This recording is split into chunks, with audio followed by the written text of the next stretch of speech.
Olá, boa tarde. Comprar produtos piratas, furar fila, estacionar em vagas reservadas para idosos e deficientes, falsificar carteirinha de estudante. Você conhece alguém que já fez isso? Ou você mesmo já agiu assim? E o quanto isso é grave? Uma pesquisa do Instituto Data Popular mostrou que, para o brasileiro, corrupto é sempre o outro. Mensalão, Operação Satyagraha, Máfia dos Fiscais, Operação Lava Jato, Zelotes, o envolvimento de políticos e empresários com a corrupção e as quantias envolvidas deixaram os brasileiros indignados. Mas ela também faz parte da rotina do cidadão comum. No dia a dia, se a gente reparar, a gente vê que tem muito lugar, no dia a dia sempre está presente. Uma pesquisa do Instituto Data Popular revelou que 7 em cada 10 brasileiros assumem ter agido ilegalmente.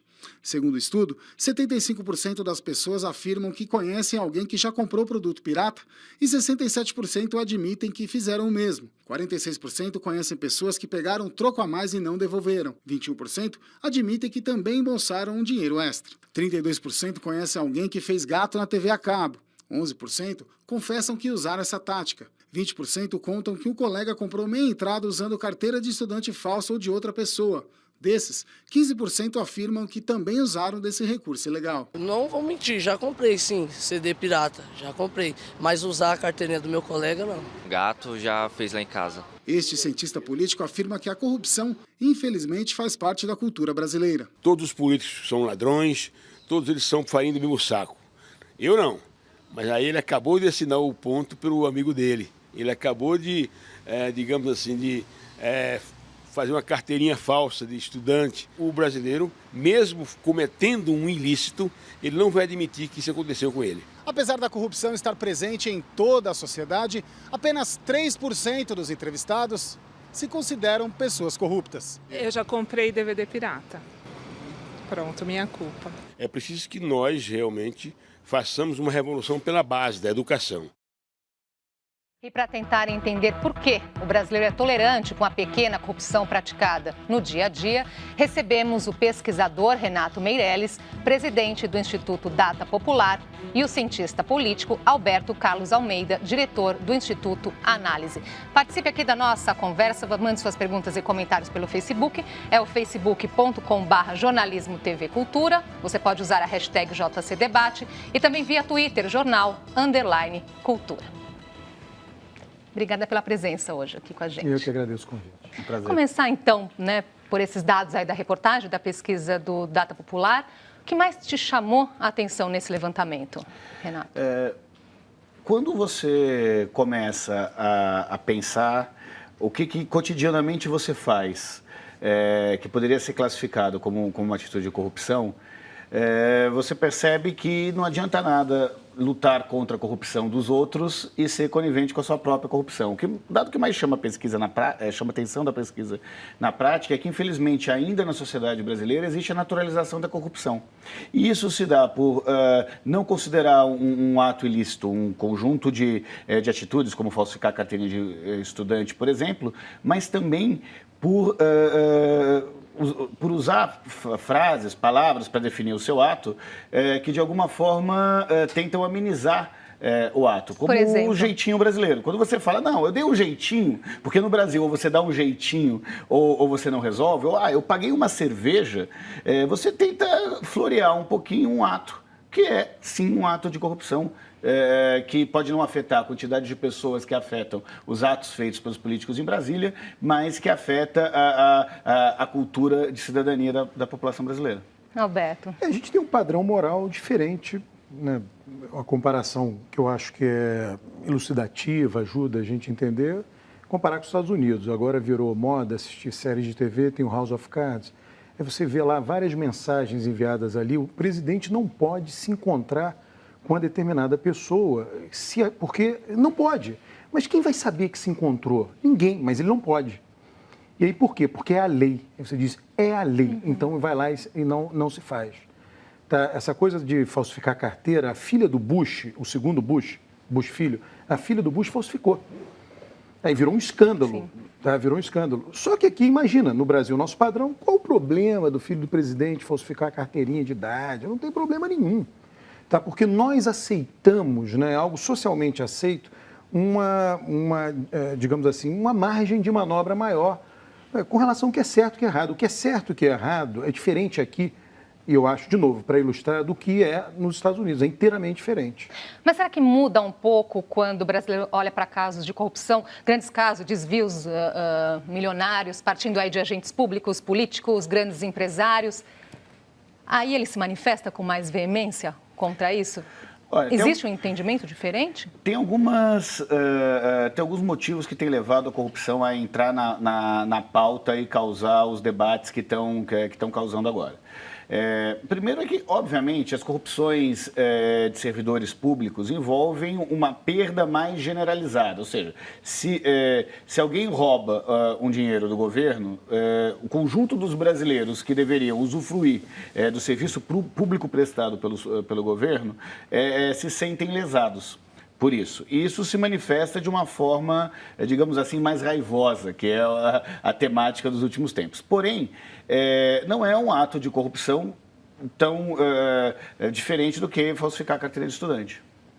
Agora, Alberto, você já estudou esse assunto, né? No seu livro aqui, A Cabeça do Brasileiro, fala muito justamente do jeitinho. Tem um capítulo inteiramente dedicado a isso. Bem isso. Olha, isso vem da nossa visão da lei. Quando você fala de corrupção, na verdade, você está falando de não seguir a lei. Tem uma lei lá e você não segue. Tá? Então, fecha esse ato. Tá? Vamos dirigir. Né? Você anda aí em São Paulo, qualquer cidade do Brasil, e vamos ver quantas pessoas, em qualquer horário do dia, furam sinais de trânsito. Você não está seguindo a lei. Você está furando um sinal de trânsito, inclusive, se está lá vermelho o sinal, você pode estar colocando em risco a vida de outras pessoas. Isso é não seguir a lei. Por que que nós temos dificuldade de seguir a lei? Recentemente foi adotada essa coisa de 50 km por hora. Aí você viu o argumento mais comum que todo mundo falava. Que absurdo, isso é contra a gente. Não é esse? Esse argumento é perfeito. Tá? Nós, brasileiros, temos a visão que a lei é feita por uma entidade bem distante da gente. São aqueles carinhas lá em Brasília que não querem saber da gente. Fizeram a lei para prejudicar a nossa vida. Não, o prefeito de São Paulo fez a lei para prejudicar a nossa vida. Tanto é que agora a gente tem que andar 50 km por hora. Tá? É uma concepção da gênese da lei. Como é que a lei foi feita? A lei foi feita por outros que querem nos prejudicar. Então, ao não seguir a lei, eu estou me dando bem. Claro, porque foi feito para me prejudicar. Inteiramente diferente de uma visão comunal de se fazer a lei, como, de novo, a título de ilustração, foi feita nos Estados Unidos. A lei foi feita por mim, por todos nós. Para quê? Para nos proteger dos recalcitrantes da lei. Se inclui nesse processo, claro, né? Então a lei é legítima. Se eu que fiz e foi feito para me proteger de quem não cumpre a lei, eu vou cumpri-la. É a lei, vai lá, eu vou e cumpro. Então isso é muito enraizado. Tá? Nós vemos a lei contra a gente. Então não cumprimento da lei é bom para a gente.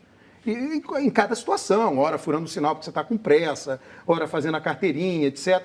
Foram pessoas que a gente não reconhece como legítimas que fizeram a lei, não fui eu que fiz a lei. Isso é uma coisa inteiramente arraigada, a gente ensina para os filhos isso diariamente. Tá? É como a gente concebe a gênese da lei. Agora, tem gente já aqui participando da nossa conversa, a Sheila Carvalho, ela coloca que com essa questão da corrupção enraizada, é quase impossível, então, sair brigando aí com todo mundo que está errado e que age dessa forma. Então, brigaria aí com as instituições, faculdade, supermercado, trânsito, fila, etc, etc, etc. A fala dela é o seguinte, vamos pegar o que nós estamos passando hoje de delações premiadas, tá? E a gente tem visto aí que a prova de uma delação é uma nova delação, tá? Porque ao delatar, primeiro você tem que se considerar réu e depois você delata alguém. Então, vamos fazer uma progressão geométrica. Cada 3 pessoas, eu escrevi um artigo desse, tá? Eu tenho uma coluna no Valor, escrevi um artigo com essa progressão geométrica. Cada pessoa delata mais 3. Quando chegar na 18ª rodada dessa progressão geométrica, todos os brasileiros estarão na cadeia. O Moro provavelmente vai ser o último a entrar, joga a chave fora e a gente vai ter que fazer um governo dentro da cadeia. Isso é praticamente um conto surrealista, tá, que eu elaborei, né, lá Borges, tá, para você dizer, olha, em algum momento isso tem que parar, porque afinal todos nós não cumprimos a lei. Então, se você for levar a sério isso, a gente faz um governo dentro da cadeia, o que vai dar no mesmo de fazer um governo fora da cadeia.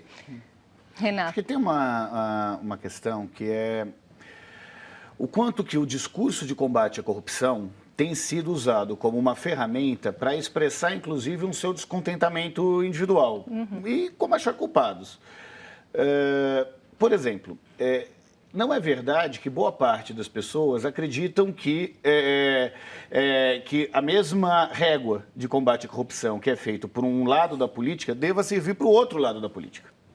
É muito comum a gente ver políticos da oposição e da situação falando que o outro é o corrupto, mas quando ele aparece ou numa delação ou quando se prova algo contra ele, né, ele fala, é um absurdo acreditarem nesse mesmo instrumento que eu utilizei para criticar o outro, para criticar o adversário.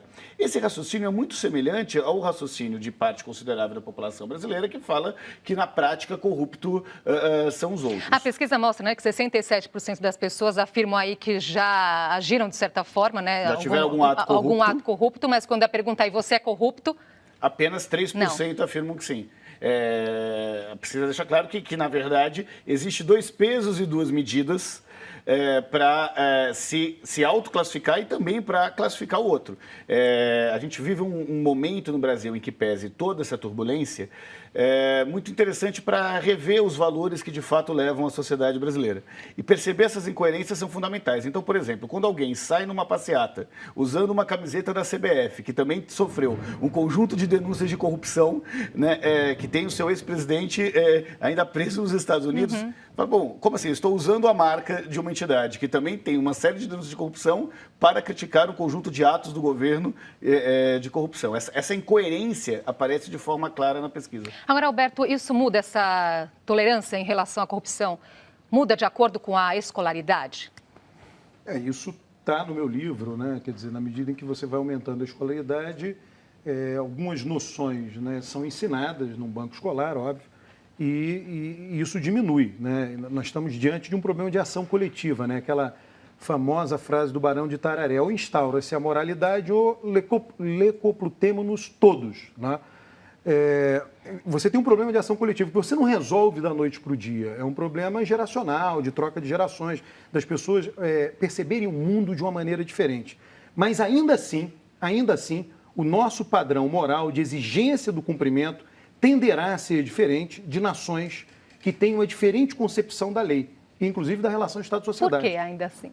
Porque isso é muito enraizado. A gente acha que o Estado é uma coisa e a sociedade é outra.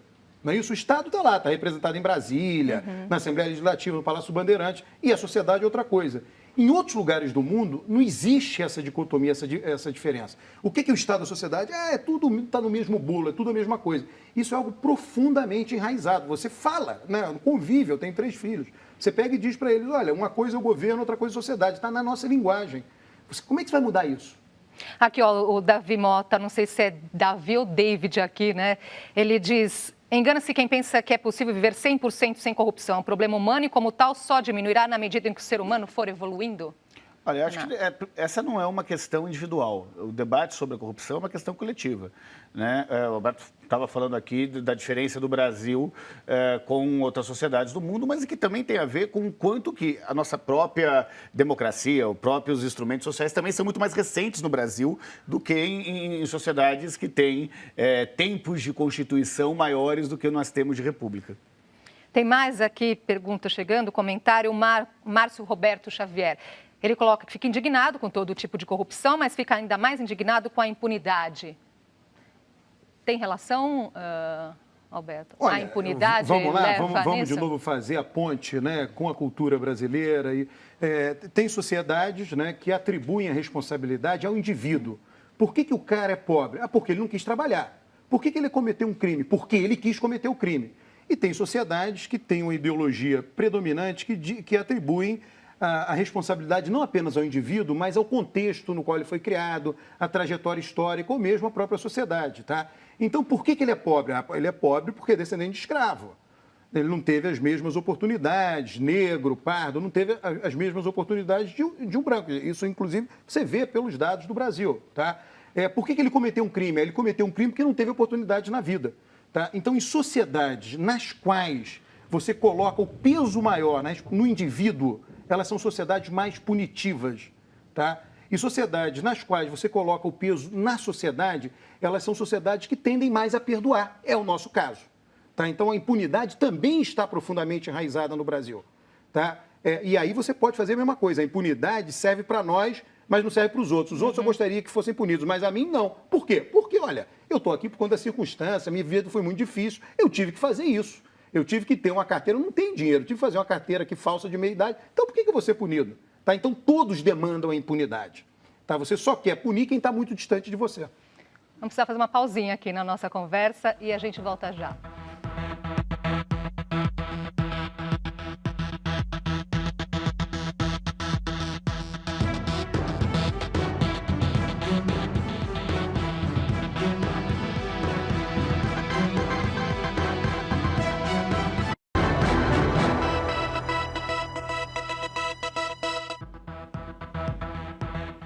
Já estamos de volta com o JC Debate. Hoje conversamos sobre a pequena corrupção praticada no dia a dia. Com a gente, Renato Meirelles, presidente do Instituto Data Popular, e o cientista político Alberto Carlos Almeida. Continue aqui participando com suas perguntas e comentários pelo Facebook e também pelo Twitter.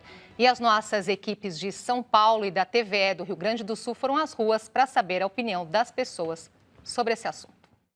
Você acha que furar fila, parar na vaga do deficiente, esse jeitinho brasileiro é uma forma de corrupção? Eu acredito que sim. Por quê?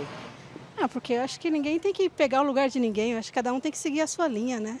Coisas desse tipo, né? Assento preferencial em ônibus, o troco errado na padaria, estacionar no lugar proibido, só um minutinho. Tem um exemplo, assim, que pode ser um jeitinho brasileiro? Por exemplo, eu não trabalho de carteira assinada porque o salário é muito baixo. Então eu dou o meu jeitinho, eu trabalho vendendo os meus produtos, entendeu? O exemplo é você pegar um troco e achar que você saiu bem. E o caixa, como vai ficar no final do dia? O pessoal senta no ônibus, eu tô com sono, eu tô cansado. Eu também não falo nada, sabe? Porque tem gente que é agressivo, né? Por onde mudar? Pela educação. Sem educação, sem investimento em educação, esse país nunca vai crescer. A primeira coisa tem que fazer a limpa lá em cima, né? Que é uma coisa que não vai acontecer nunca. Investir mais na educação e o pai e mãe, né, que tem que colocar a educação também em casa, não é só a escola, né? Acho que daí para frente, acho que o país começa a andar melhor. Tem várias coisas aí que dá para puxar e comentar, né? Mas aquele moço lá que falou, a limpeza então deveria começar lá de cima. E que ele disse que nunca vai acontecer. Então, a saída dele não vai acontecer nunca, ele mesmo admite. E é claro que não vai. Tem uma questão que qual é a responsabilidade que a pessoa atribui a si mesmo na mudança desse atual cenário. Então, um pai que dá um mau exemplo para o filho numa atitude cotidiana, que tende a achar que é natural pagar algo para conseguir alguma vantagem, acaba replicando esse tipo de atitude na sociedade brasileira. Sim, é verdade que precisa se dar exemplo com os que vêm de cima, mas também é verdade que ou isso é discutido de forma aberta e as pessoas começam a entender qual é a sua parcela de contribuição para o combate à corrupção, ou a gente não consegue mudar essa triste realidade da sociedade brasileira. E aí você volta ao problema de ação coletiva. Eu falei, eu tenho 3 filhos, por que eu não vou ensinar para eles dar um jeitinho? Eles vão ser otários no Brasil se eles não souberem, porque eles serão vitimados pelo jeitinho. Então eu tenho que ensinar para eles todas as técnicas de navegação na sociedade brasileira. Eles podem até não querer usar, é uma decisão de foro pessoal deles, mas eu vou ensinar conscientemente, porque com isso eles podem ter vantagens que eles não teriam, porque eles estão no Brasil. Tá? Isso não tem a menor dúvida, eu não tenho o menor peso. Eu acho que tem a ver com o que o Tony Souza, aqui via Twitter, colocou. Somos hipócritas em relação a esse tema corrupção, porque como povo nós praticamos no dia a dia sem pudor. Mas é porque é um problema de ação coletiva. Por que eu não vou fazer se todos fazem? Que é exatamente o problema que muitos políticos têm hoje. Por que eles querem me prender e me colocar na cadeia se todo mundo fez? Você tem um problema de legitimidade do sistema também e das decisões. Ora, se todo mundo fez, a gente sabe que todo mundo fez. Todo mundo sabe que todo mundo fez, por que eu serei o primeiro? Você entendeu? E aí, é claro que isso justifica uma guerra profunda, ressentida, abrangente, que deixa, inclusive, cicatrizes que talvez não fechem por muitos anos. Não, e mostra o quanto que a opinião pública e as manifestações da opinião pública, que são ditados populares, por exemplo, se mostram de forma contraditória. Né? Vai dar essa frase, se todos fazem, por que eu não vou fazer? A outra frase é que um erro não justifica o outro. Então, como lidar com esses dois momentos? A única forma é desnudando isso, é desnaturalizando essa atual situação. E sim, isso exige uma cota de sacrifício pessoal de cada cidadão para que não reproduza e não naturalize a corrupção, que é fundamental para a gente conseguir mudar o estado das coisas. Agora, Alberto, você colocou aí, vão surgir as cicatrizes que talvez aí nunca se fechem, né? Quais as consequências, então, desse pensamento, de tudo isso que nós estamos colocando aqui? Qual o resultado elas se fecham, disso? mas demoram, tá? Você tem um problema seguinte, você falou de impunidade, que eu acho que é um tema muito relevante, tá? E você vê hoje as pessoas em reuniões sociais discutindo a punição. Faz a seguinte pergunta: qual o seu objetivo ao punir alguém? Parou a conversa, porque ninguém sabe, tá? Qual o objetivo dos juristas quando imaginaram a punição ou quaisquer que fossem? Porque a punição existe desde sempre, elas foram sendo regradas com o passar do tempo. Quando você tinha lá Alexandre o Grande, ele decidia a punição, pegava e matava alguém. E depois isso foi sendo, aí o julgamento ampliou, era o exército, os generais, depois foi para o tribunal era indicado de um jeito, e o objetivo foi que ela se tornasse cada vez mais, digamos assim, isenta, equidistante, tá?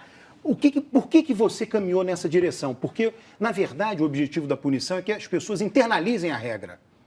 Tá? Não só o punido, mas todos os demais na sociedade. Tem aquela coisa, põe alguém na cadeia que o cara vai ver. Se eu fizer o mesmo, eu vou para a cadeia. Não é só isso.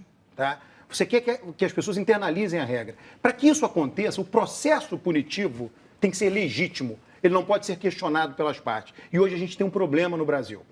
Tá? Porque o processo penal brasileiro, está no Código de Processo Penal, não é considerado legítimo, que é uma coisa antiga o nosso. É o Código Napoleônico, basicamente. Tá? Então, você não tem um processo que o condenado se legitime, diga, não, tudo bem, eu fiz errado, tinha que ser condenado. Pelo menos até internamente, tá, em quatro paredes. Ele não pensa assim. Ele diz, eu fui perseguido pela justiça. É só você ver um texto do Ministério Público. É um texto incriminatório, efetivamente. A terminologia, julgamentos de valor. Não é um texto equidistante do tipo due diligence. Você vai lá e diz, olha, eu vi isto. Tá? E tudo indica que está indo nessa direção. E só. Não é assim a nossa tradição. E, obviamente, isso criou... Todo mundo vai dizer, eu estou sendo injustiçado. E é verdade. Tá? É o Estado brasileiro perseguindo indivíduos, dizendo, eu vou condená-los, eu vou condená-los. Agora, nós estamos aqui nesse programa porque isso está acontecendo com a elite. Mas isso sempre aconteceu com toda a população brasileira. A elite está descobrindo como é o Código de Processo Penal brasileiro.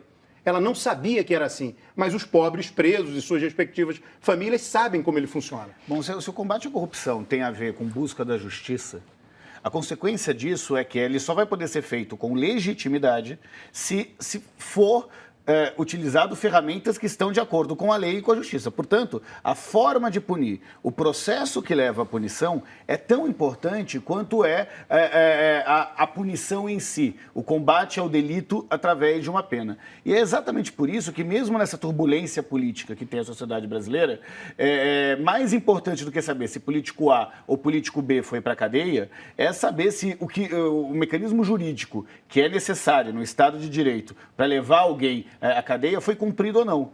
Porque senão se repete um erro para justificar um outro erro. Não, ele é cumprido. Agora vamos ver a acusação e defesa, tá, no Brasil. Ele é cumprido. Mas como é a acusação? Vai lá o Ministério Público, junto com a polícia, faz uma investigação. Tá? Aquilo vira um documento que tem fé pública, não é um carimbo do Estado. Ele tem fé pública, paginação, etc. Tá? E aquilo vai ser encaminhado ao juiz. Aí vem a defesa com um documento que tem o carimbo do escritório de advocacia. Não tem fé pública. Tá inteiramente diferente. Isso é legal. As pessoas estão dizendo, estamos num estado de exceção. Não estamos, estamos seguindo a lei. E a lei no Brasil, a mais autoritária de nossas instituições hoje é a justiça. Porque ela tem um procedimento investigatório autoritário. Entrou na justiça e esquece, você está condenado. O Lula está preso, efetivamente. É só uma questão de tempo. É só você ver, não tem... Porque o documento que o incrimina tem fé pública, o que o absolve não tem fé pública. E nós trabalhamos, o nosso Código de Processo Penal aceita que o réu, né, o réu lá, o acusado, tá? E, portanto, seu advogado mintam. A mentira é justificável como instrumento de defesa. Nos Estados Unidos, não, mentira para o acusado é perjúrio. No Brasil, só é perjúrio para a testemunha, não é para o acusado.